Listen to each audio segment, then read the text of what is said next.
Kristen. Thank you so much for watching today's video. In today's video, I am going to talk to you about police wife planning and how to deal with the chaotic schedules that our spouses live with every day and that we live with every day. So I have 6 concrete tips for you that I have learned to help me to find peace in all of the chaos. The very first tip is to use a family calendar. So there are 2 different options. You could go with an electronic calendar like a Google Calendar where you can share it. So if you haven't done that, there is a share function on the Google Calendar. You could share the entire calendar or specific events. And I find the specific events are really helpful. So Rick and I do not use this, but I know a lot of other police wives do.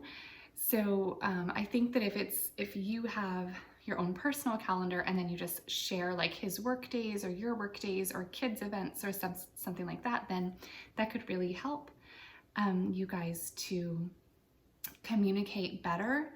Rick doesn't use a calendar. My spouse doesn't. I do. I'm crazy about the calendar. Rick doesn't. So I feel like it doesn't work for us. So I have another option that works better for us. Rick will email me his schedule whenever he gets it. So everyone's different in the law enforcement community, but for LAPD where Rick works, he gets a new what they call deployment period every 30 days. It does not even correspond with the regular calendar month, so that's super fun. And I would say like that's the number one thing that we had argued about when we first got married, super frustrating, but so what he does is he emails it to me. So whenever he gets his new deployment period every 30 days, again, doesn't correspond, he just emails it to me as soon as he gets it. So then I put it into my Google Calendar, which I use. It's personal for me, but at least I know when he's working. He keeps track of it himself. Honestly, there are some days when I'm like, are you working tomorrow? He doesn't know, but I have it in my calendar. That's just the way he lives, and he's like comfortable with that. I'm not. So I like to know as soon as we can know what his schedule is going to be. So we use the Google Calendar sort of, but I just use it myself. I think it'd be helpful if both of you are on the same page in using it. So the other thing that we do, besides just communicate about what the schedule looks like, is we have a family whiteboard calendar. And a lot of people love this. I use whiteboards for 2 different reasons. I'll share the other soon. The first one is this shared calendar that everyone can see, and I use a whiteboard. It's very affordable. I will link it below, and I share it all the time on my Instagram, and many other wives have gotten it too. It's super helpful, especially when you have kids. My kids are still very young. Leonidas is not reading yet. He's just 4. Maverick's starting to read. So a lot of times I will draw pictures on the calendar for them to see when daddy is working. I put the kids' school days on there, any kind of special events or holidays, things to look forward to, parties. It just kind of gives everyone an idea. And then we have a magnet that shows, we move it to the day that it is currently, so we can kind of see where we're at in the calendar. And I feel like this has been so helpful for my boys too, because they miss their dad, and you know it's really hard on children of police officers. So I hope that this helps you to feel more organized when you're just planning in general as a police family. If you haven't checked out my previous videos, I posted 2 other police wife videos, and I will be posting every Tuesday morning, 7 a.m. Pacific Standard Time, a new YouTube video on police wife life and tips. And basically I will base them off of questions I'm getting from my Instagram. And you can check out my Instagram link in the description as well. The last 2 weeks I talked about self-care and also supporting our spouses who have PTSD or trauma. So I hope that they are helpful for you and you check them out. So the next tip that I have is regarding meal planning. I also use a whiteboard calendar for meal planning. What I do is I have 2 cookbooks. I have kind of a personal cookbook that my mom gave me, and I love it so much. And I will refer to that. And then I also have an adaptable feast cookbook. It's my favorite. I will link it below. My family consists of 1 meat lover, Rick, and a vegetarian, me. So almost every meal I make an adaptable version. So it's either has meat or can't have meat, which is so nice. And I'm used to it in my family, but it kind of does make things a little bit more chaotic than the average meal planning. So I kind of know what our favorite meals are at family. They change over time though. So I'll kind of think about that. I ask Rick, I ask the boys, what do they want to eat? And kind of see what they say. And I'll jot it down first just on a piece of paper. Just think about what I want to cook. I meal plan weekly. You could meal plan bi-weekly or monthly, and I actually have just created a meal planning e-kit. If you are new police wife or new at meal planning, or you want to get started and start to organize this, then check it out. I will link that below as well. I feel like kind of going through those favorite meals, thinking about what you should have in the house all the time, like staples. For example, we kind of make sandwiches for lunch often. So peanut butter and jelly, deli meat, bread, those are essentials in our house. Those would be like, staples that you would have in your home. So then I also have a whiteboard calendar that I write down what we are going to have for dinner for the week. And I like to plan around 4 dinners per week. I also want to mention that we typically have a few different things for breakfast, but I don't switch it up too often, like scrambled eggs, toast, cereal. I love yogurt parfait and oatmeal, and I make like a DIY oatmeal that's pretty cute. I've shared that on my Instagram before. And so I kind of make like the same thing. So I'll make sure we have all of the ingredients for breakfast stuff. Lunch, like I said, I kind of have my staples as well. And dinner is the thing that I kind of make different things every week. But I would say I kind of flip-flop between our like 15 favorite meals. And so it's good to kind of think about what those are in your family. And I remember when Rick and I first got married, I asked him, what do you like to eat? Like, what are your favorite things to eat? And he had said chicken Alfredo, I remember. And that's definitely still something that is like on the list every couple weeks, every few weeks that I make. Also, I learned how to make tacos. And that sounds kind of weird, but as a vegetarian, I didn't really eat them a lot before I was married. And so we'll eat like tacos probably every other week as well. And so you'll find those things that really work for your family that everybody loves, and you can make them regularly, and that's okay. I like to make a couple of familiar things, something that I haven't made in a while. And then also I said that I only like to cook around 4 meals a week. That means that those other 3 days we're doing something different. So sometimes that's leftovers. So I will tend to cook the same a little bit more of the meal than we need so that the next night we can have leftovers and I have the night off. I call that self-care. So I think I mentioned that in the previous video.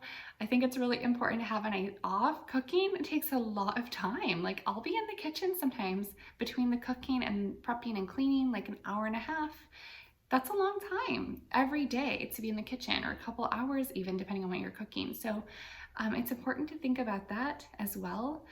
And then I also, we will go out once a week. So typically that's on Fridays. We like to just kind of enjoy and celebrate the end of the week.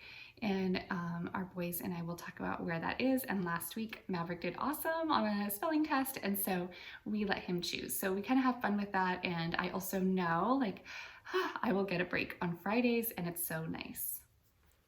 The last set of tips that I have for you is about planning for you.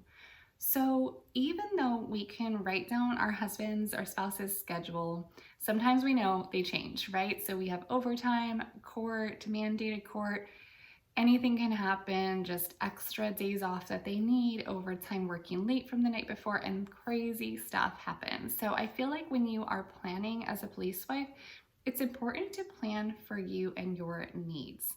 That might sound selfish, but it's actually what can create some sanity for you, and it can improve your relationship. That is what I have found.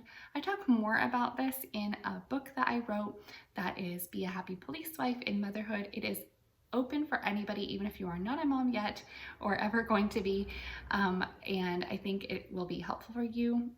I talk about independence, acceptance, self-care, and planning in that book, and is designed to do for 10 days so that you can improve kind of those aspects of your life in 10 days and really develop skills that you need to live this kind of chaotic police wife life and find peace.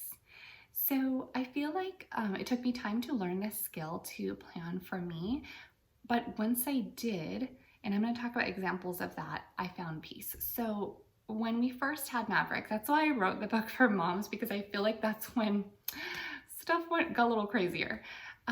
Rick and I decided we would work opposite schedules. I work a normal kind of 9 to 5-ish schedule, and Rick was working nights. And we thought, we'll just swap the baby. We'll just take care of the baby. We don't need childcare. We'll just have opposite schedules. It was our first child. We were a little bit overprotective. We didn't really want anyone watching him but family, and most of our family lived out of state, so that's what we did. So we do this crazy thing. That was a crazy idea. And some nights Rick would get home super late, and I'm waiting for him to get home, and I'm stressing out, and I'm getting mad at him because I'm stressed that I'm not going to make it to work in time, right? So there was a lot of tension between us, and I was mad at him, even though it wasn't his fault. And we could have prevented all that if I had reliable daycare for Maverick, right? So after Maverick turned around 1, we did find a home daycare that we loved with this very caring, very reliable person, and he stayed there for the next few years. And Leonidas started daycare there as well around 10 months. We did have family help us until then, but we never again tried to do everything ourselves. So I learned a lot from that, and I hope that you can learn from my mistake and Rick's mistake in that. So now what I do is I make sure that I am covered. So if Rick happens to be off, that's great. But if not, then I know that I'm taken care of and my kids are taken care of. So I have always since then made sure that we pay for daycare so that it's when I need to work. And again, if Rick can pick them up early, or he can pick them up instead of me, then great. I'm so thankful, and he is such a great dad when he is here, and he loves to do that. But it's important to make sure that our needs are taken care of. And that is also relevant for like other self-care needs. So let's say that you love to work out. Maybe you want to make sure that it happens once a week and you have tiny children to take care of. Maybe you book a nanny or a babysitter for once a week. You know, I think that those kinds of things can really help you to feel better. Another thing is that if you tend to get lonely when your spouse is working a lot, and you're able to look ahead at his schedule or her schedule and see that they're going to be working maybe a Friday, Saturday, Sunday, and you're going to be alone all weekend, I think it's important to schedule yourself some fun things to do that weekend. So a lot of times if I notice like Rick's going to be working like every weekend this month, and I'm gonna be alone with my boys at home. I love them to pieces, but I need some adult interaction. I would schedule a play date with a friend. And I have a very good friend who knows, like I'll text her. She's not a police wife, but she has children my age, my kids' age, and I will just text her and say like, hey, Amy, can we get together? Rick's gonna be working a ton of weekends, soon. And we'll just plan a play date, and like it's something for me to look forward to, my boys to look forward to, and it is so nice. And that is really self-care and sanity again in this crazy life. So I hope that these tips helped you out. If you have any questions, definitely let me know in the comments, and I will make future videos to address them, of course. And thank you so much for watching. If you're new, consider subscribing, and I look forward to seeing you over my Instagram too. Have a great day.